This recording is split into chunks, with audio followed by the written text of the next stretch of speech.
Life's full of surprises you can't predict.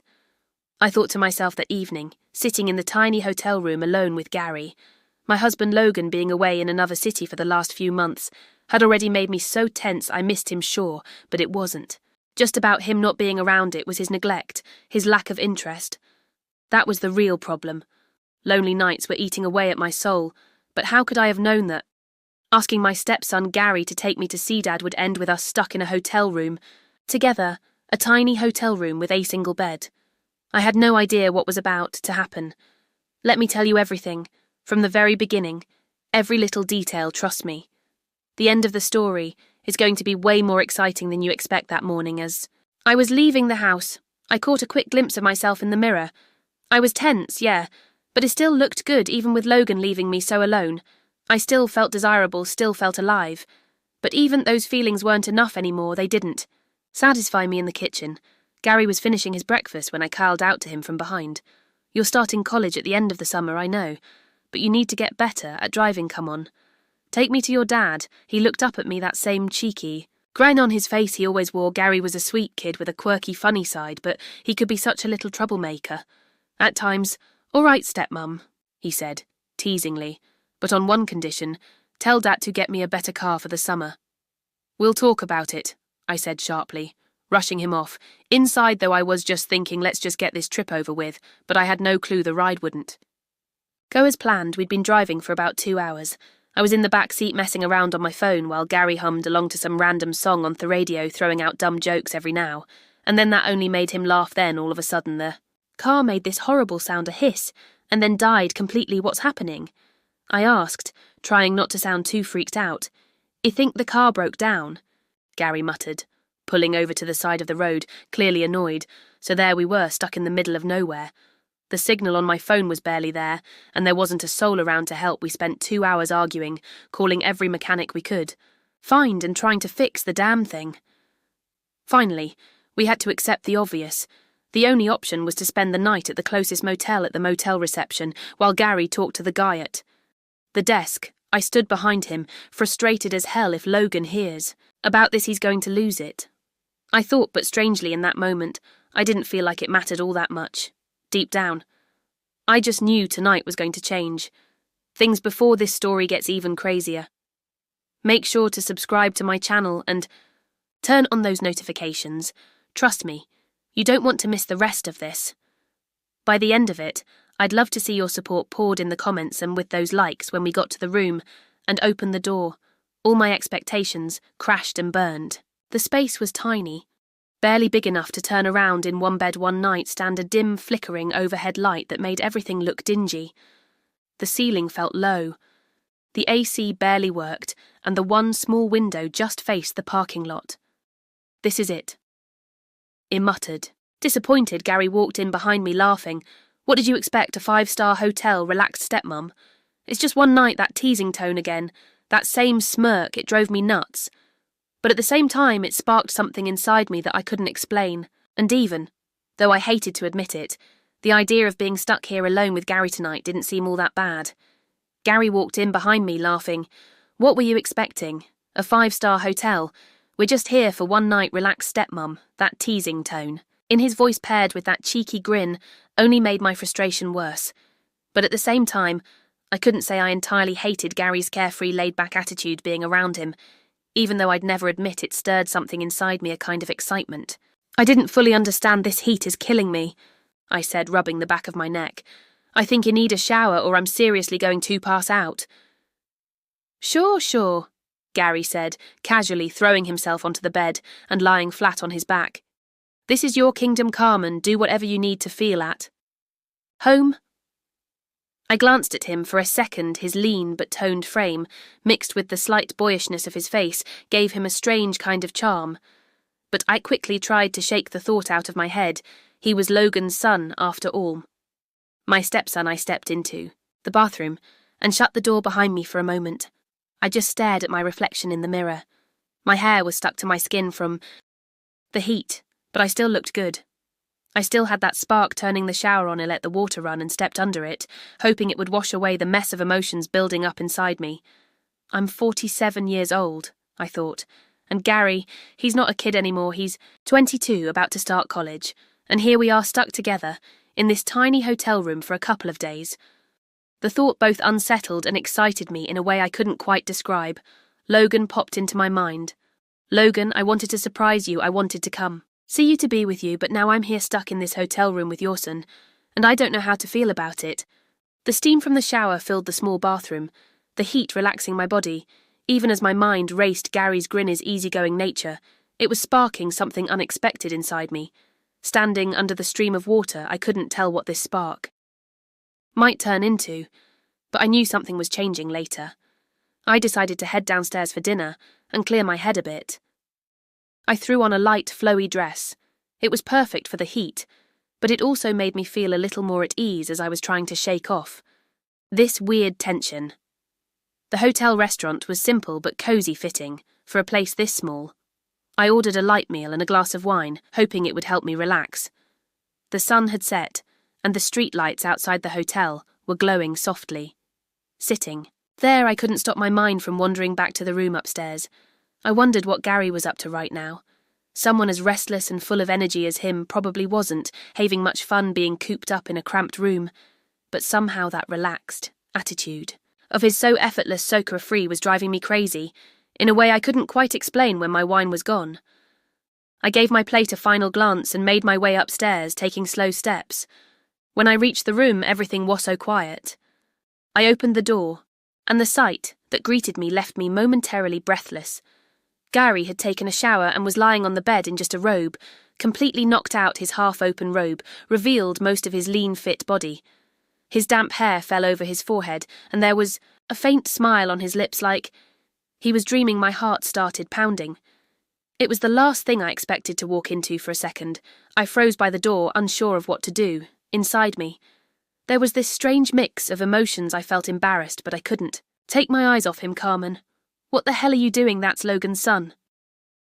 I scolded myself internally, but my eyes betrayed me, drawn to the part of his robe that had slipped further open. What I saw stirred something warm inside me. The small size of the room only made things worse. There wasn't another bed. It was either sleep next to him or spend the rest of the night in a chair, and in this heat the thought of a chair seemed impossible. Stepped into the room slowly, Gary's steady, rhythmic breathing filling the space. I took a deep breath, trying to focus, but the chaos inside me made it impossible to think straight. I had to pull myself together. Okay, Carmen. I muttered to myself, it's just one night, nothing more. This doesn't mean anything. I wanted to surprise Logan, and now I'm stuck here. Be rational, keep it together. I took a few steps toward the bed and looked at Gary. The innocent expression on his face only made my already tangled thoughts even more complicated. I sat down on the edge of the bed, wondering how I was going to make it through the night. In the middle of the night, a soft sound woke me up. I barely opened my eyes, just enough to scan the room. I noticed Gary shifting on the bed. He seemed half asleep, running his hands through his hair and scratching his head lightly. I found myself watching him, but I kept my eyes only partially open, pretending to still be drowsy inside, though I was anything but calm. Then I felt it, his eyes on me. My heart started racing. He was watching me. I tried to keep up the act, maintaining the sleepy look on my face and staying still. But inside I was buzzing with energy.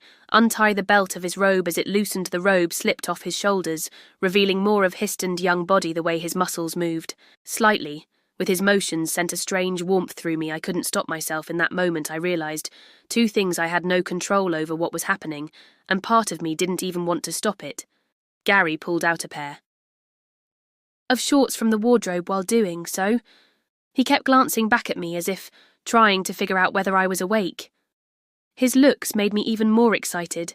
I was trying hard not to give anything away, but at the same time I let the moment completely take over me. After putting on his shorts, he didn't come back to bed. Instead, he sat on the chair in the corner of the room and just started watching me being watched. So intently was both unsettling and stirred. Something indescribable deep inside me. I kept my eyes shut, pretending to sleep. But how long could I really keep up this act? Finally, I couldn't take it anymore, and sat up when my eyes met Gary's. It made sure my voice didn't tremble, as I said without hiding how I felt. You're making me so excited. Gary, I could feel those words hang in the air at that moment. I knew nothing would ever be the same again. Gary's eyes flickered for a second, then he took a deep breath and started to speak. "I don't know, Carmen," he said, his voice low but steady. "We've been staying under the same roof for a while now. Ever since my dad's been away, the more time we spend together, the more I feel for you. You might not realize it, but sometimes I can't hide. The admiration I have for you right now. This feels like some kind of dream." His words caught me off guard, but they also stirred something inside me. Gary wasn't looking away, his eyes held, mine with a kind of honesty and passion that had me completely captivated. "I got to get up early to get the car fixed," he went on, though his voice sounded like he was trying to convince himself, but his gaze didn't waver. "Not even a little but right now. I just can't take my eyes off you, Carmen. I've never felt this." Way before my heart was racing in that moment, I moved to the edge of the bed and sat down on the chair right in front of him, my eyes locked onto his. The energy between us was so intense it didn't need words. We sat there in silence for a moment before I puckered my lips slightly and fixed my eyes on him. "Gary," I said slowly, my voice carrying both curiosity and a challenge. "Are we talking about the same thing?" Gary's gaze deepened, like he wanted to live this moment through feelings rather than words. He didn't reply, but the look in his eyes said it all. And that's when I realized there was no turning back for us. As I stared into his eyes, a surge of courage and uncontrollable desire welled up inside me. The mix of hesitation and passion in his eyes only pushed me further. Taking a deep breath, I started to speak again, my voice calm but firm, drawing his full attention. "When I came into the room, you were asleep. Your robe was a little open, and I couldn't take my eyes off you. It got to me more than I expected. We can't run from these feelings, we both know that." As my words hung in the air, I took a step forward and slowly stood up. His eyes followed my every move, his breathing quickening. I couldn't hold back the excitement surging through me. My fingers reached for the sash on my dress, and as I slowly undid it, I could hear the change in his breathing with every move I made. "I think," I said, my voice dropping to a whisper, "we need to even things out, Gary." He slowly unzipped the back of my dress. The fabric slipped off my shoulders and slid down to the floor. The cool air brushing against my skin only made the heat inside me burn stronger. The look in his eyes said it all: surprise, admiration, and a pull. He couldn't resist the silence. Between us felt like a bond, now our breaths blending into each other without breaking eye contact. I took another step toward him now. I said in a low voice, "We'll see if we're really talking about the same thing." Gary's eyes stayed locked on me, his expression steady and full of fire. Suddenly he stood up, never taking his gaze off me, and turned on the room light. The soft glow filled the room as he walked over and locked the door. My heart started racing at that moment. It felt like the whole world had slowed down, leaving just the two of us, when he took a step toward me. My breathing quickened. He seemed to be trying to read my eyes, but at the same time he was fully aware of the silent pull between us. As he got closer, his hands found my waist, and the warmth of his touch felt like an electric current running through me without saying a word. He leaned in, his eyes dropping to my lips. I didn't object. I couldn't. Everything about this felt natural, like it was meant to happen. When his lips finally met mine, all the tension inside melted away. His kiss was slow, exploratory, but carried an undeniable passion. My hands instinctively reached for his shoulders, feeling their strength and warmth surround me. The space between us completely disappeared as our breaths mingled. That moment felt like an explosion of all the unspoken emotions. Between us, Gary's youth and energy collided with the depth of passion I'd carried over the years. It was the start of something, a beginning, both terrifying and exhilarating that night. There was no hiding what we felt for each other. Anymore, I let myself fall back onto Thebes, my body exhausted but my mind racing. My breathing was still uneven. My foot brushed against the fabric of my dress, lying on the floor. I felt Gary's eyes on me, an intense and quiet energy radiating. From his gaze a moment later, he bent down and picked up the dress, his fingers lightly brushing over where my foot had been. Even that simple action sparked through me as he held the dress. For a second, I could see a flicker of hesitation on his face, quickly replaced by determination. He set the dress aside, his hands moved to the edge of the bed. Slowly he climbed onto the mattress, his movements careful and deliberate. As he got closer to me, the expression on his face betrayed his feelings, equal parts excitement and magnetic attraction. As he lay on the other side of the bed, I felt Gary's closeness, My heart continued Taurus, and my breathing deepened when I saw him leaning towards me. I realised that the distance between us had almost completely disappeared. It was as if everything had reached a breaking point. There was no going back what I felt. Inside me at that moment was overwhelming. It hurt and excited me at the same time. I looked up at the ceiling and could see Gary's face. I was fascinated by the way he was smoothing his hair back from his forehead with his, and I could see in his eyes what Gary was feeling. He was red, excited and so happy. I could see that he was doing everything with great passion, and I was moved by the way he was out of breath. Gary had accelerated my emotions to the point that I was glad the car had broken down. "I'll never forget this hotel," Gary said in a trembling voice. His words forced out each one as heavy as a sip of breath. His eyes were locked on me, but his hands were shaking slightly. His body was tense, his muscles contracting, each movement a little more careful and precise, as if he wanted to hold a memory. "I definitely don't want my father to sell the car anymore," he added. After these sentences, he let himself fall next to me, closed his eyes without saying a word, and waited for his breathing to recover. I was exhausted and didn't even have the strength to speak a word. My legs wouldn't stop convulsing, and I didn't even realise how I had fallen asleep the next morning. Gary returned with the car fixed and told me we needed to pick up Logan and head to the city. As we were on the road, I was filled with regret and mixed emotions, but at the same time, there was excitement. Inside me, I looked at Gary. His eyes, his actions, everything about him was affecting me. Everything was so complicated, yet I still didn't know what would happen. I couldn't decide between the questions in my mind and the excitement there was. Only one thing I knew for sure. This journey would be the moment. Everything changed. If you've made it this far, I know my story has excited you. Don't miss out on more. Hit the follow button, turn on notifications, and join us by leaving a comment about this story. I can't wait to hear your thoughts.